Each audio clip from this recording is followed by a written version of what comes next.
Update গজল না, update গজল। আমি Medina শরীফ একটা গজল লিখছি, সেটা গাবো।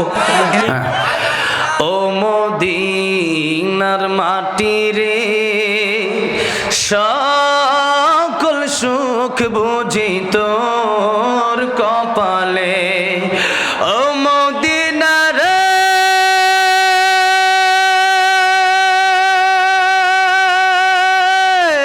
তোর বুকে আমার নবী, যার লাগি পাগল সবই, যার তরে হইল সৃষ্টি ত্রিভুবন। কাঁদি আমি সারাক্ষণে, কখন যাব সেখানে। কাঁদি আমি সারাক্ষণে, কখন যাব সেখানে। সহে না আর পরাণে। ও মদিনার মাটি রে, সকল সুখ বুঝি তোর কপালে। আল্লাহ সবাই মদিনায় বারবার যাওয়ার তৌফিক দান করে সকলে, আমিন। আর কোন আবদার নাই? এমন যে দুইটা বললাম, একটা বড় কিয়ামত, একটা আমাদের মৃত্যু যখন হবে। আমাদের কার মৃত্যু কখন হবে এটা আমরা কেউ জানি? যেরকম জানি, কেউ জানি না।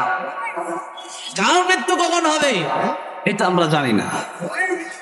আমার বড় কিয়ামত যে কখন হবে এটাও আমরা জানি না। এমনকি আল্লাহ নবী বিশ্বনবী তিনিও কিয়ামত কোন দিন হবে এটা জানেন না। আমাদের দেশে কিছু লোক আছে, তারা গানে গানে কয়, ওয়াজে ওয়াজে কয়, কোন পাগলে বলে নবী গায়েব জানে না। আঙ্গরে পাগল বানাইছে। আঙ্গরে কি বানাইছে?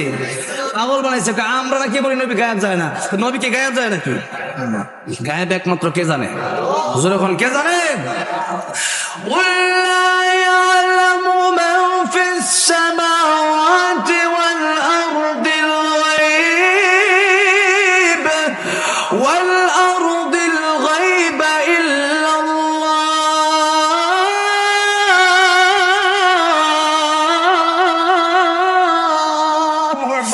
আল্লাহ বলেন গায়েবের খবর তো আসমান জমিনের তো গায়েবের খবর আছে, সব আমি আল্লাহ জানি, আর কেউ জানে? আল্লাহ নিজে বলতেছে। আর তারা কয় নবী গায়েব জানে। হ্যাঁ, নবী জানে। আল্লাহ যা জানাইছে, আল্লাহ যা জানাইছে এর বেশি নবী জানে। নবীর কতটুকু জানাইছে? আল্লাহ নবী কয় যে আল্লাহ রাব্বুল আলামিন আমাকে এত ইলম দান করেছেন যে আমার পূর্বে পৃথিবীতে আল্লাহ পাক যত বান্দা পাঠাইছে, যত মানুষ পাঠাইছে, আমার পরে যাদেরকে পাঠাইবে এদের সবার যত ইলম হবে, আমি নবীকে তার চাইতে বেশি ইলম আল্লাহ দান করেছি। সুবহানাল্লাহ।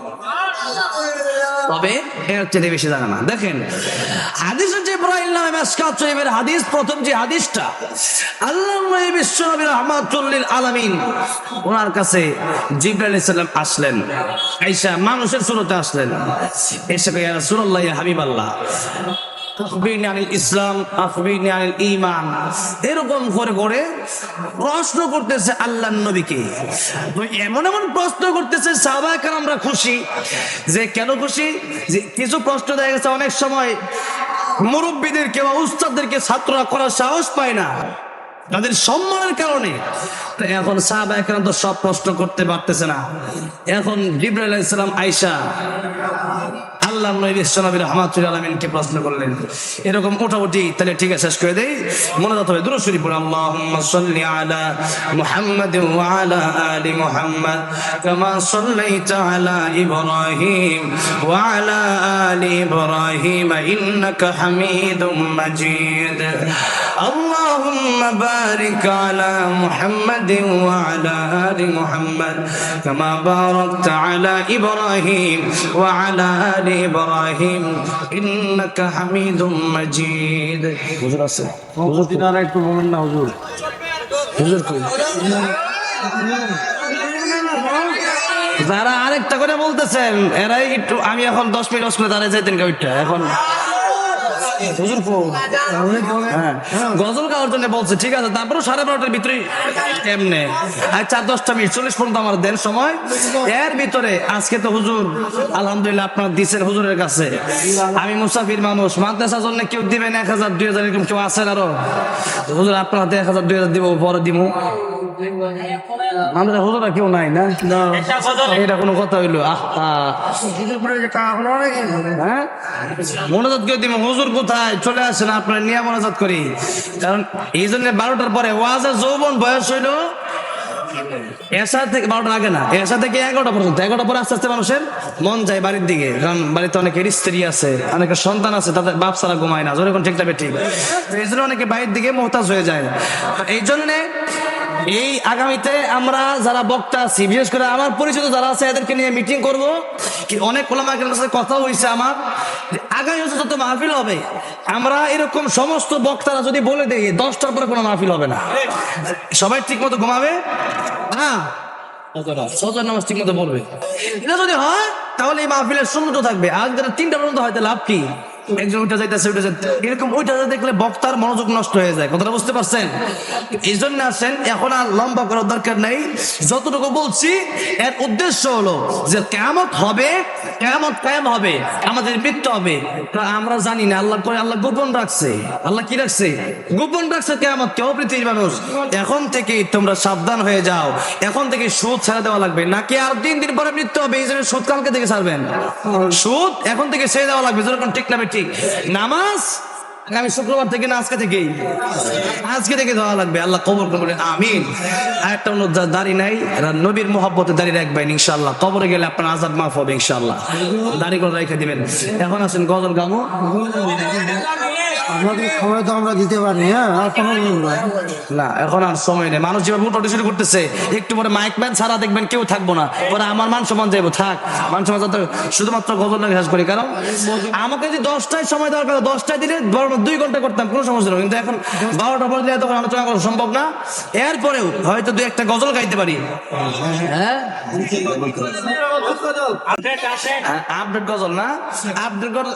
আমি মদিনা শরীফ একটা গজল লিখছি, সেটা গাবো। এর আগেই আপনারা মাদ্রাসার জন্য কেউ আছেন যে 1,000 টাকা কমপক্ষে 10 জন 10,000 টাকা দিল? তো কইছে হুজুর আপনিও কিছু বললেন, দেখেন দেয় কিনা। তো আলহামদুলিল্লাহ, আমার মনে হয় যে আমি আসার আগে হুজুর কাছে সব দিয়ে দিচ্ছি, ঠিক না সাদি ভাই? সব দিয়ে দিছে। এখন আপনারা কেউ আছেন যে 1,000 টাকা, হুজুর আজকে আমরা মাহফিলে খুশি, হ্যাঁ, আমরা মাহফিলের জন্য আপনি মুসাফির মানুষ সবার জন্য দোয়া করবেন, সবাইকে নিয়ে 1,000 টাকা দিব? কেউ আছেন? আগে দেন না, এখন দিবেন? হ্যাঁ, কেউ নাই না? আচ্ছা ঠিক আছে দাদা, কিছু করার নেই। এখন কি করবো বলেন? 500 করে দেওয়ার লোক আছে? 500 টাকা মাত্র, কেউ নাই? হ্যাঁ, সব দিয়ে দিছে না?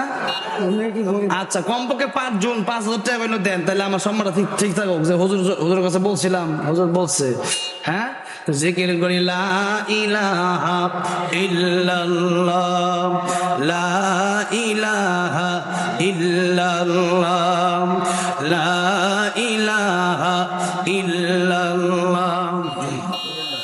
কে আছেন? 500 1000 হোক, কেউ আছেন? আর কেউ দিবেন? আর হুজুর আসতে না, এটা থাকলে কেমনে? তারা থাকলে তাদেরকে ছায়া দিত। হ্যাঁ, আচ্ছা তাহলে গজলই গাই।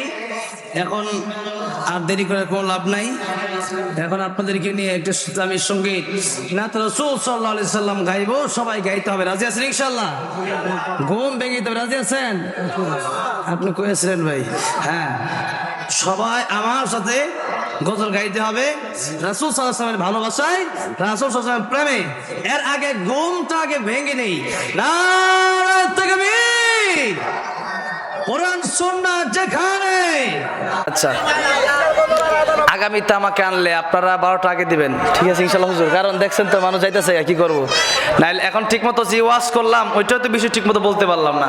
অনেকেই বলে খালি হুজুর আসে গজল গাই, 2 ঘন্টা ওয়াজ করি এরপরে গজল গাই, ঠিক না? ঠিক, ওয়াজ হইলো আগে, এরপরে না আমরা গজল গাই। তোমরা যারা সমালোচনা করো, তোমার চুলকানি আছে শরীরে, জোরে কোন ঠিক না? ঠিক, এই জন্যে শরীরে চুলকানি থাকলে তোমাদের মলম আছে, চুলকানি মলম লাগাও গিয়া, সমালোচনা করে কোনো লাভ নাই, জোরে কোন ঠিক না? ঠিক।